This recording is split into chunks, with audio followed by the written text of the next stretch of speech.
জয় গুরু জয় গুরু জয় মা শ্রী শ্রী ঠাকুর গুরু মহারাজের রাতুল চরণে প্রণাম জানিয়ে আজকের ভিডিওটি আমি শুরু করছি আপনাদের সামনে। ঠাকুর গুরু মহারাজ মন্ত্র বলতে কি বুঝিয়েছেন।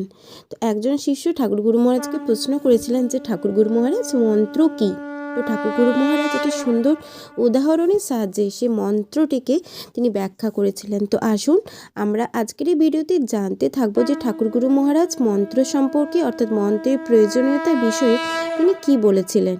তো ভিডিওটি শুরু করার আগে আপনাদের কাছে সকল কাছে একটা ছোট্ট অনুরোধ, ভিডিওটিতে লাইক করবেন এবং আপনারা যদি চ্যানেলে নতুন হয়ে থাকেন চ্যানেলটি অবশ্যই সাবস্ক্রাইব করবেন। কারণ এই যে জয়গুরু নিগমানন্দ চ্যানেলে এখানে আমাদের শ্রী শ্রী ঠাকুর গুরু মহারাজ নিগমানন্দ পরমহংসদেবের বিভিন্ন ধরনের মুখনিসৃত অমৃত বাণী এবং ঠাকুর গুরু মহারাজ কীভাবে সমস্ত শিষ্য ভক্তদের প্রশ্নের উত্তরগুলি তিনি কীভাবে সুন্দরভাবে সমাধান করতেন সেগুলি সকল বিষয় ব্যাখ্যা করা হয়ে থাকে, সেগুলি আপনারা জানতে পারবেন। তো আসুন আমরা জানতে থাকি যে মন্ত্রের প্রয়োজনীয়তা সম্পর্কে আমাদের গুরু মহারাজ কি বলেছেন। ঠাকুর গুরু মহারাজ বলেন যে মন্ত্রে ভগবানকে ডাকা হয় তাকে বীজ মন্ত্র বলা হয়, তাকে শুধু মন্ত্র বলে না।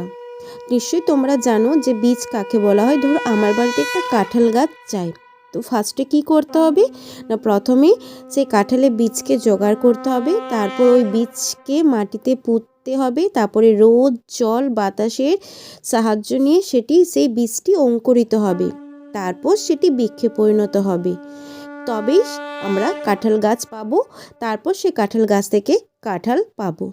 বীজ মন্ত্র হচ্ছে সেই রূপ, তা হচ্ছে ভগবানের বীজ। বীজ মন্ত্রকে সাধনা দ্বারা পুষ্ট বৃক্ষে পরিণত করলে ভগবানকে লাভ করা যায়। বীজ মন্ত্র মহা শক্তিশালী, ওইসব সাধারণ লোকের তৈরি নয়, জীব উন্মুক্ত ঋষিদের বহু সাধনা লব্ধ ধন।